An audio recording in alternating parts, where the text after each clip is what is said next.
He was a man of the West, cowboy, rancher, friend of the Indian warrior, cavalry officer, Hollywood movie star, and of course, showman.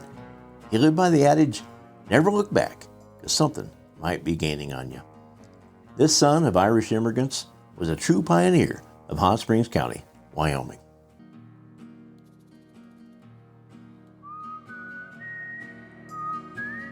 The pioneers of outlaw country, cowboys, lawmen, and outlaws, to the businessmen and women who all helped shape Thermopolis and Hot Springs County, Wyoming. Here are their stories. Tim McCoy, a singing cowboy.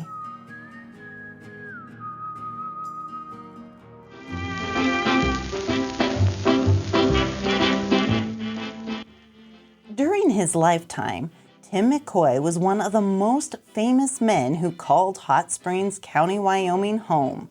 In the early days of film, he was one of the big four of Hollywood Western stars, alongside Tom Mix, Ken Maynard, and Hoot Gibson.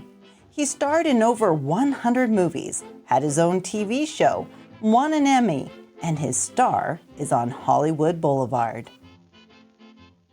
Today, many people never heard of Tim McCoy, even in his hometown of Thermopolis.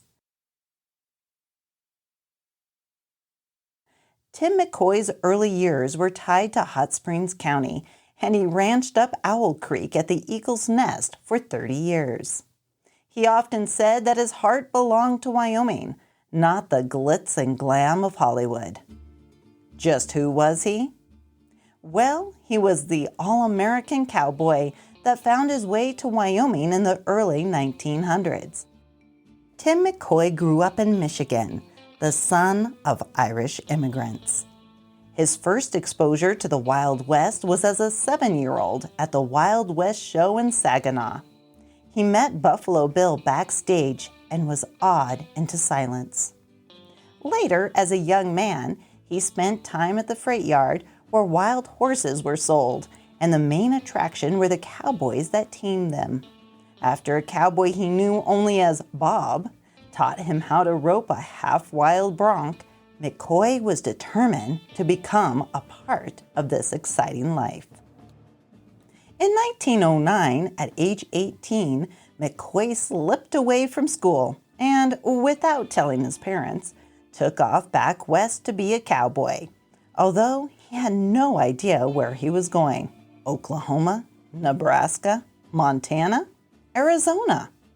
A chance meeting on the train with a bronc rider from Lander took McCoy to Wyoming. By that fall, he joined the Double Diamonds Roundup as a horse wrangler. The Double Diamond outfit was part of a conglomerate known as the Mill Iron Cattle Company, composed of the M-Bar, the Circle, and the Double Diamond ranches. From its base along Wind River and Owl Creek, the Mill Iron Cattle Company monopolized the surrounding Wyoming country. Tens of thousands of their cattle ran loose for miles and miles along the vast unfenced rangeland. It was owned by Jake Price and Colonel Terry, the same men who had sent their former employee, Butch Cassidy, to prison for stealing their horses. During these early years, rustling was rampant on the open Wyoming range. Even with this daily threat of theft, the Wyoming Cattlemen's Association would not allow cowboys to carry a pistol on roundups. According to their rules, having a firearm on your side could be grounds for immediate dismissal. The cowboys were, however, allowed a Winchester rifle as long as they kept it attached to a saddle. The hope was that this no handgun rule would keep the cowboys from shooting each other during the tense and dangerous roundups. For 8 years, Tim McCoy rode the Wyoming countryside on roundups for other men. Like many of the young cowboys of this era, he worked on several ranches, moving on when the pace grew too monotonous and looking for new adventures. After just one season at Double Diamond, Tim McCoy left Lander and rode into Thermopolis. After deciding he wasn't a bad one, the sheriff directed McCoy to a job with Irish Tom Walsh. McCoy joined Irish Tom's outlaw train and worked alongside the likes of Henry Rothwell, the upright college graduate, and Frank James, a former member of the Hole-in-the-Wall gang. Irish Tom was a cattleman who lived in Thermopolis because he didn't actually have a ranch. However, he and his partner, the town banker, owned a large number of homesteads, which were scattered all over and controlled most of the area's springs. As a result, they ran a far-flung cattle outfit. When Tim McCoy met Irish Tom, he was about 50 years old and walked stooped over, which helped him earn his other nickname. Throughout Hot Springs County, he was known as Irish Tom the Boar Ape. When McCoy arrived in Thermopolis in 1910, the streets were dirt and all but one building were made of wood. McCoy said that by the time he arrived to town, Thermopolis was becoming a respectable place, more or less. However, even in his day, some strange characters continued to move in and out of the town. They tended to blend in, using the town's 3,500 inhabitants and visiting cowboys as camouflage. These men included those known as Tuffy, Smooth, and Jack the Dude. That first day, Tim McCoy didn't have much time to explore the town or meet these colorful men. Irish Tom hired him on the spot and took McCoy that very afternoon to a line camp at the head of Buffalo Creek. 2 cowboys already lived in the one-room house, which was fashioned from the local sandstone. To the side of the house was a small corral where the saddle horses were kept. The cowboys were Wicks Duncan, described by McCoy as a husky quarter-breed Shoshone and an outstanding cowboy that could ride almost anything with 4 legs. The other cowboy was Henry Rothwell, son of the owner of the Padlock Ranch and a cool, practical cowboy who had just returned from college in the East. 7 more men were recruited for the roundup, and within a few days, the cowboys were out collecting the widespread cattle. According to McCoy, after the herd was collected in scattered groups during the day, they were then bunched together at night and added to on the next day. As the herd grew larger and larger, it had to be handled right and held tight at night, so the beeves didn't drift away or stampede. 2-man guard teams worked through the night, one riding clockwise and the other riding counterclockwise to keep the cattle together. And this is where the legend of the singing cowboy was born. It didn't take much to spook the half-wild cattle. If a man were to stop to light a cigarette, the flash of the match would be enough to spark the beeves into running. The jingle of saddle leather or any other sound could also set them off. In order to keep them calm, the cowboys would sing as they rode the night circle. The cattle became accustomed to their voices, and common tunes included Kisman Trell and Sam Bass. Oh, a $10 horse and a $40 saddle. I'm a-gonna punch in them longhorn cattle. Come a tie-yi, yippee-yippee-yi, yippee-yay. Come a tie-yi, yippee-yippee-yay. Tim McCoy had a beautiful tenor voice, and instead of the usual Texas songs, would sing the soft, lilting music of his Irish childhood. If he was on early guard, the other cowboys would lie awake listening to his singing under the wide Wyoming sky. One night, McCoy was sitting around the fire at supper time when someone asked who was on second guard. The answer from Irish Tom was, "Ted Price and the Canary." McCoy protested, "Wait a minute, I'm on guard with Ted Price." Frank James, still a half-outlaw, answered, "Hain't you heard your name yet, young feller? You're Irish Tom's Canary." The name stuck and followed McCoy as he roamed from ranch to ranch. When Tim McCoy worked for Irish Tom's outfit, it was what was called a pool wagon. The ranchers with small homesteads on the other side of the Bighorn, such as Kirby, Buffalo, Alkali, and Bridger Creeks, had small herds of 100 to 300 cattle. They could not run roundups on their own, so would join Irish Tom's roundups with one rep to keep an eye on their own cattle. It was a great arrangement with one drawback. Impoverished cowboys who wanted to go into the cattle business would be part of the pool wagon. They didn't have money or cattle, just a long rope, fast horse, and an idea. This idea meant that there were so many rustlers in Irish Tom's wagon that throughout the Bighorn Basin, it was known as the outlaw wagon. The rustlers were not taking large herds like seen in the Hollywood movies, but would take out a few unbranded cows at a time so that they would not attract too much attention. Slowly, these rustlers would build their own herds by driving the unbranded calves into the brush and leaving them until they could quietly retrieve their new cows later. Another technique of rustlers was to butcher branded yearlings and take the beef to less than scrupulous butchers. Proof of the ownership of the cow was through the hide, and the butchers would claim ignorance about old hides being used over and over, rather than the required fresh hides. Even during Tim McCoy's time on the ranch, the large cattle operators, angry at losing so many of their cattle, employed fast guns to take care of these small-time rustlers. Cowboys that McCoy knew personally began to fall to these guns. Known as regulators and bushwhackers, news would move fast when one of these assassins was spotted in Thermopolis, and the tension would mount until one day, a lone cowboy would be shot from behind, falling lifelessly from his saddle.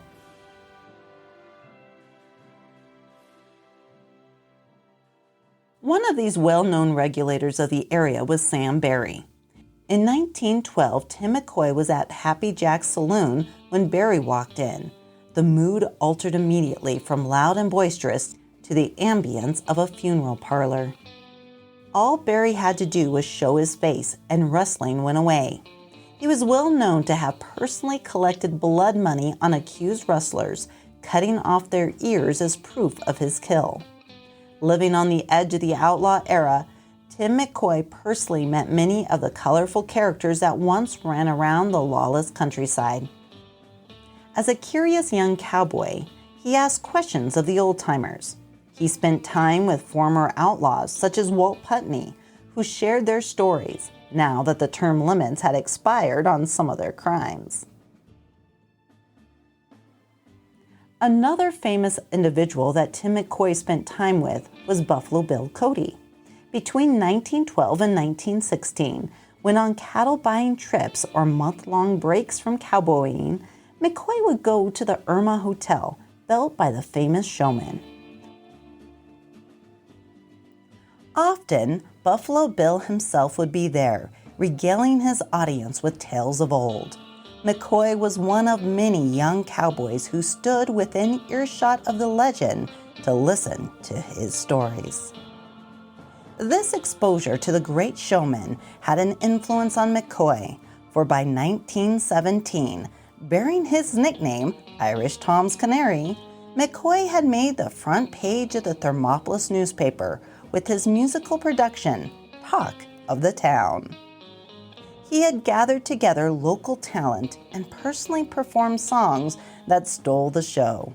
Amid high praise for his talent and musical abilities, McCoy became a sought-after entertainer.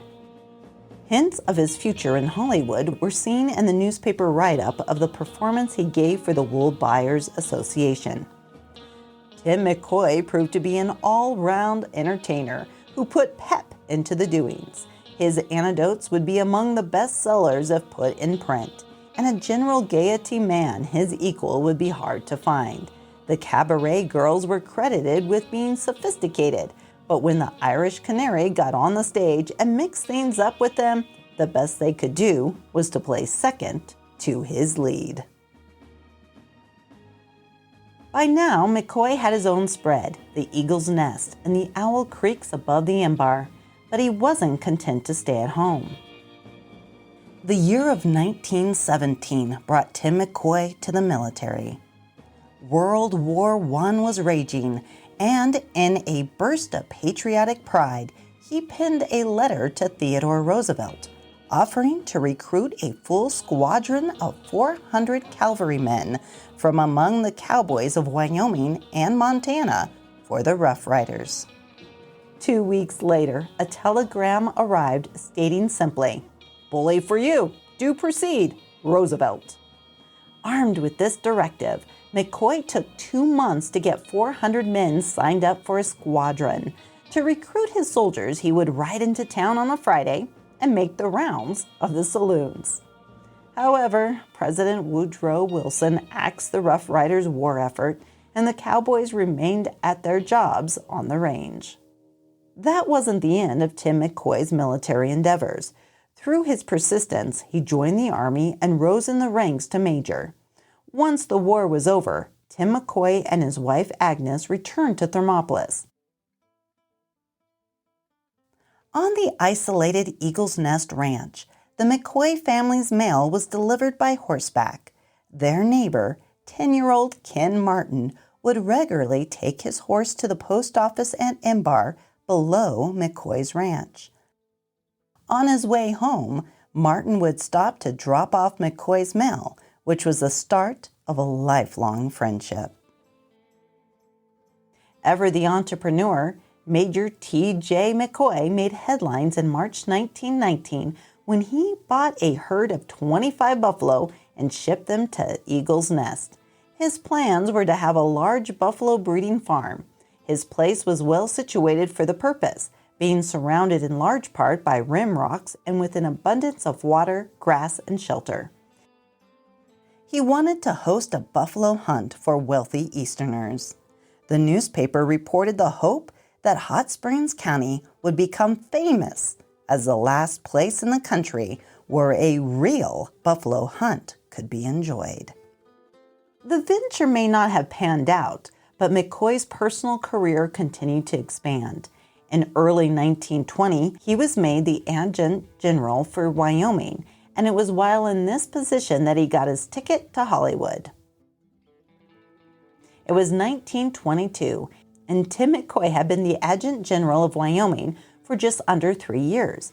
At 31 years old, he owned a ranch on the Owl Creek that had been expanded to 2,500 acres, with another 2,500 leased from the government. He ran a herd of 350 cattle, had 3 children, but in his words, he was bored. That was when Hollywood came knocking. Over the years, Tim McCoy had made several lifelong friends among the Arapaho Indians and had learned the sign language of the plains. An epic silent movie, The Covered Wagon, was being produced that required 500 Indians to play as extras. McCoy was asked to supply these men and, along with Ed Farlow, did just that. They got members from several tribes to come together for the movie. Before The Covered Wagon even opened in early 1923, Tim McCoy was already getting offers to star in his own movies. Although the first attempt, an adaptation of a movie called Dude Wrangler, was not filmed as hoped in Thermopolis, McCoy went on to star in over 100 Western films. Many of these were filmed in Wyoming. He began his career in the silent movies, and because of his singing abilities, was one of the few actors able to make the transition to talkies. In 1935, while still starring in B movies, McCoy joined the circus. For 3 years, he performed in the fall for the Ringling Brothers, Barnum and Bailey. Astride a Palomino horse he secretly despised, McCoy would do trick shooting and lasso tricks during his Wild West performances. On April 14, 1938, in the midst of the Depression, the enterprising cowboy launched Tim McCoy's Wild West and Rough Riders of the World in Chicago.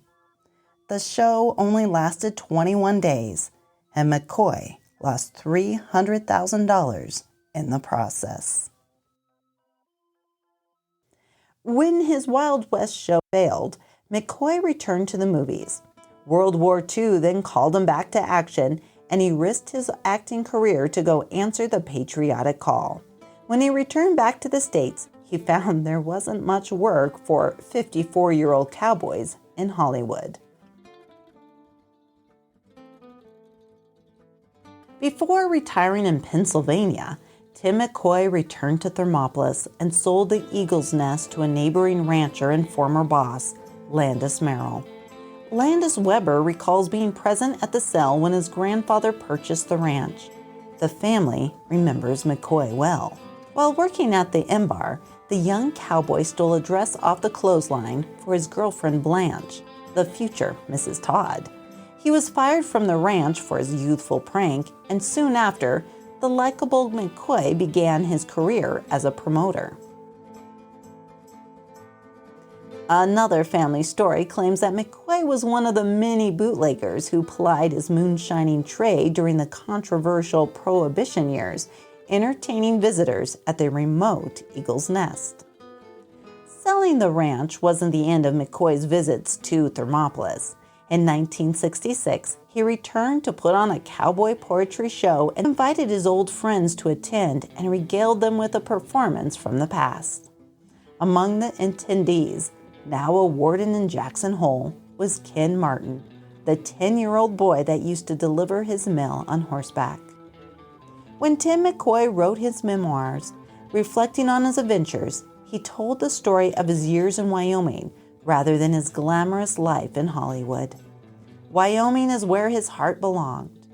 We will leave you with a poem he wrote about his home of Thermopolis that was published in the Thermopolis Independent on May 27, 1920, Passing of the Cowtown. When cowboys sang the Chrism Trail without a shred of tune, when heads reared back like coyote pups baying at the moon. And when a toast was bellowed out, it made the rafters quiver as 50 iron-throated birds responded, "Powder River." Well, with Wildcat Sam resplendent in his California pants, and Ham-Bone Bill emerging from a 10-day whiskey trance. Old Payson Daly telling about the days of 49, and Jim McCoy trying hard to sing Sweet Out of Line. Now they say times are better now since progress drifted in, and Prohibition rescued us from leading lives of sin. But I'll say this much for progress, as her wheels about us buzz. Old Thermop is sure some village, but she ain't nothing like she was.